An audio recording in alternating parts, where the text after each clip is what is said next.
쿠팡 물류센터 화재 진압 중 순직하신 김동식 소방관의 용기와 희생 정신을 기억하겠습니다. 삼가 고인의 명복을 빕니다. 촛불이 정말 있기는 있었던 것입니까? 언제부터인가 자주 던지는 질문입니다. 대한민국 국회가 기득권 정치의 문법을 깨뜨리고 234표의 결집으로 박근혜 대통령을 탄핵했을 때 대한민국 정치는 다시 예전으로 돌아가지 않을 것 같았습니다. 그러나 4년이 지난 지금 우리 정치는, 우리 대한민국은 과연 과거와 달라졌습니까?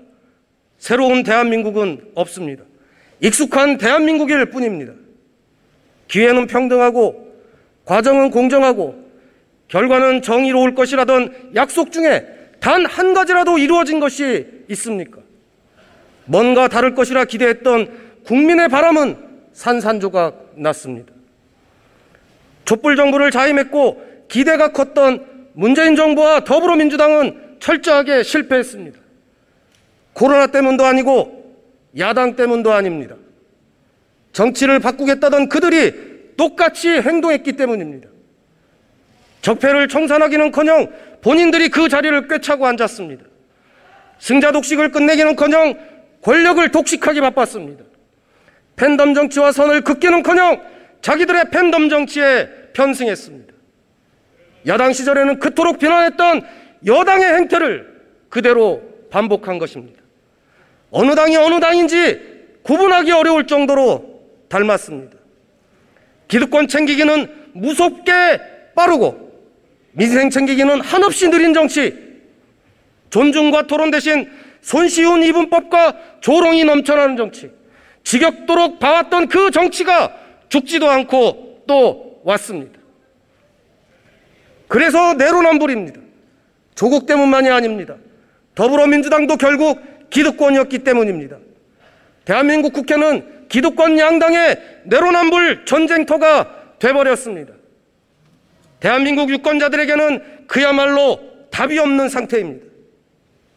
파란 당을 또 밀어주자니 분통이 터지고 빨간 당을 다시 밀어주자니 기가 막힙니다.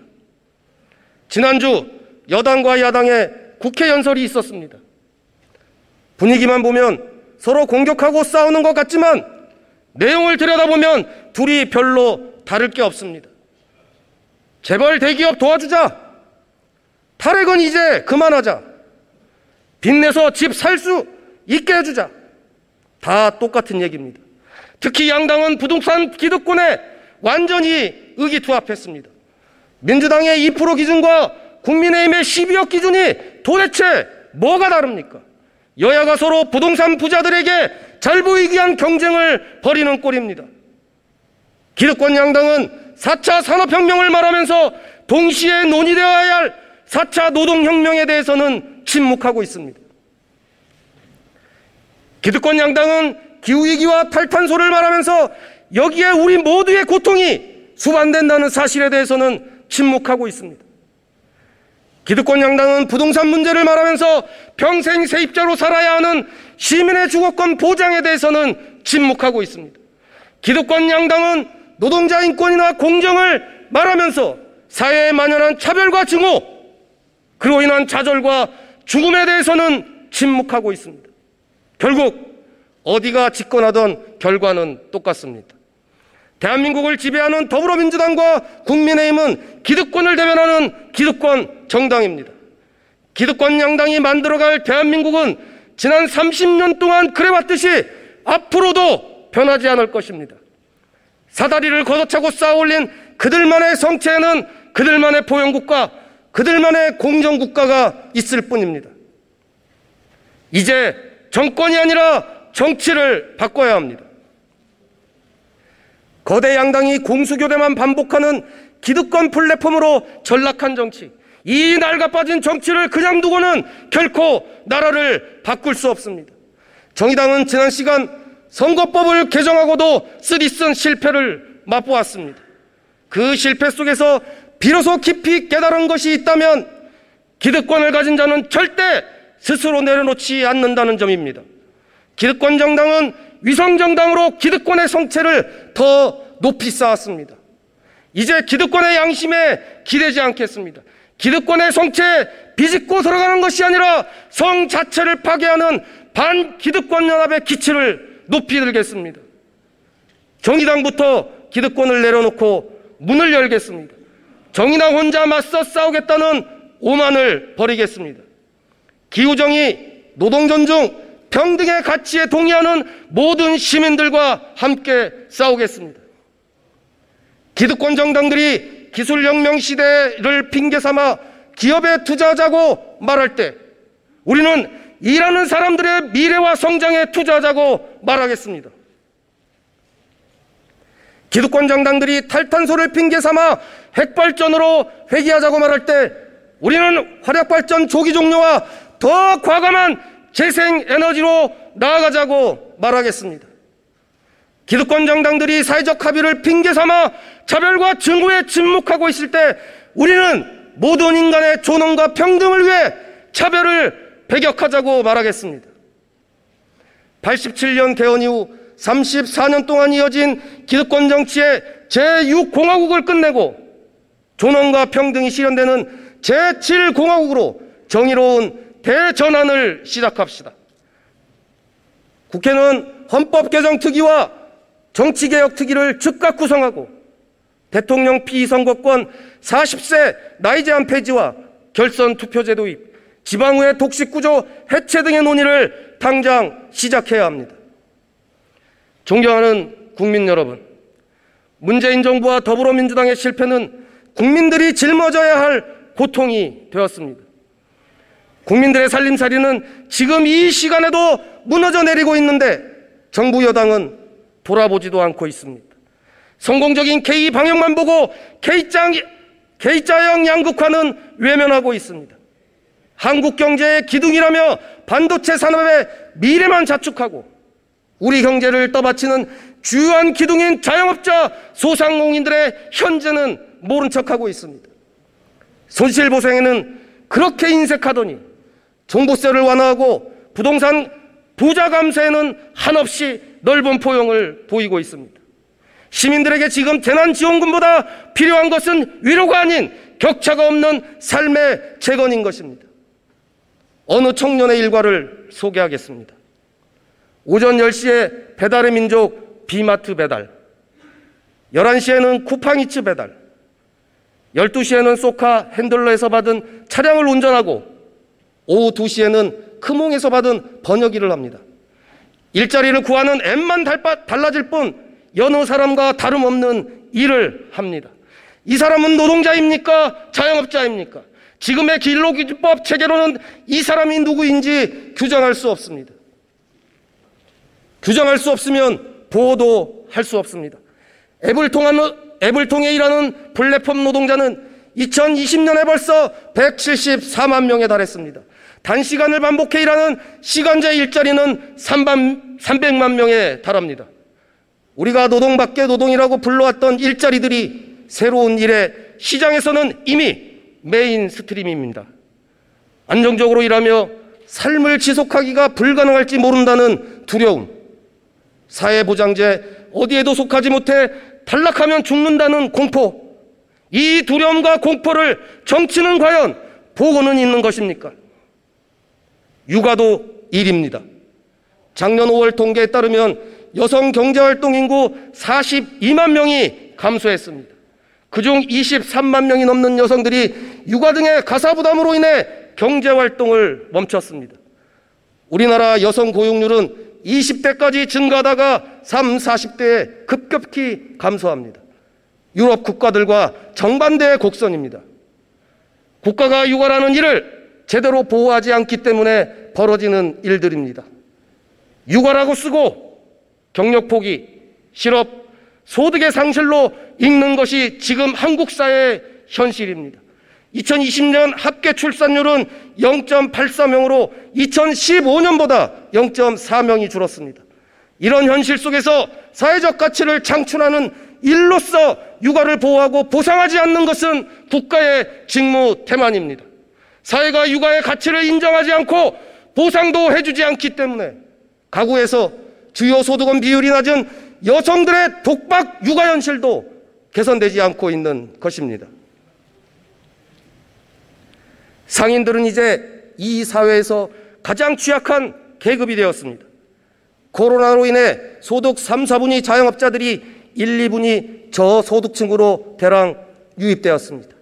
이제 대부분의 자영업은 저소득으로 고착화되고 있습니다. 코로나의 충격이 유독 자영업자에게 가혹한 이유가 무엇입니까? 자영업자들은 일하는 사람들임에도 최저임금도, 사회보장도, 대기업의 횡포에 맞설 수 있는 단결권도 보장받고 있지 못하기 때문입니다.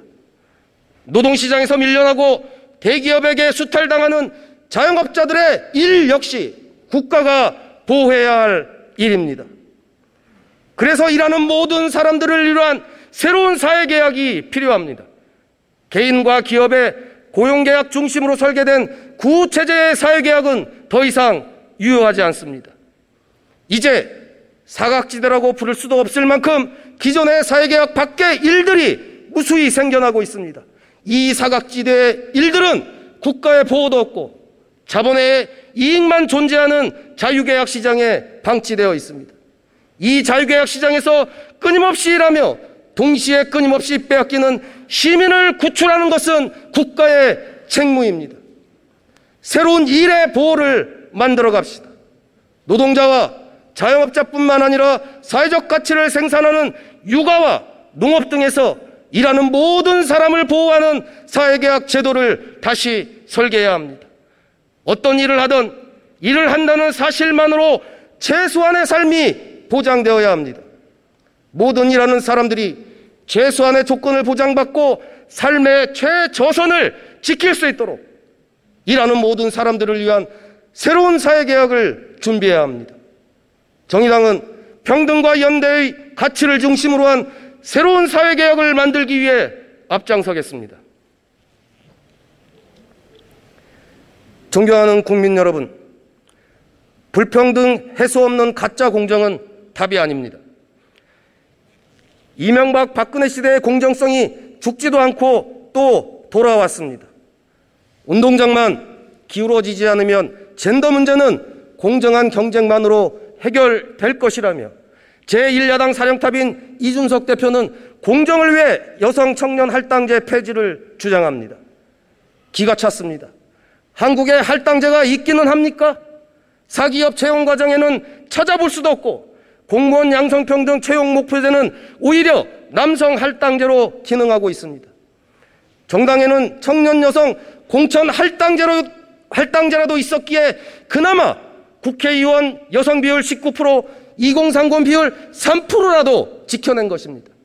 할당제는 결과의 보정인과 동시에 청년들이, 여성들이 권리를 지킬 수 있는 시작입니다.